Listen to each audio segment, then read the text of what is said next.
வாழ்வினை நுதலிய மங்களத்து நாள் தாழ்வினையதுவர சீதை சாத்தினான்.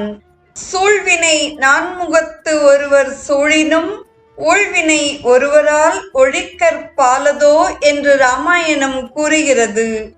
இந்த இரு பாடல்களும் ஊழ்வினை வலிமையானது என்பதை கூறுவதாக அமைந்துள்ளது. தொடரும் சொற்றொடர் பொன்னே மணியே என்பதாகும். பொன் உலகப் பொருள்களில் அருமையானது. ஆதலால் இறைவன் அருமையானவன் என்பதை குறிக்க பொன்னே என்றார். அரும் பொன்னே மணியே என் அன்பே என்கிறார் தாயுமானவர். மாற்றறியாத செழும் பசும் பொன்னே என்கிறார் வள்ளல் பெருமான். மணி இயல்பாக ஒளி வீசுவது. இறைவன் ஞான ஒளி வீசுபவன். பொன் போன்றவனே மணி போன்றவனே என்றார். இந்த இரண்டும் இங்கே உவமையாக பெயர்களாக வந்துள்ளது.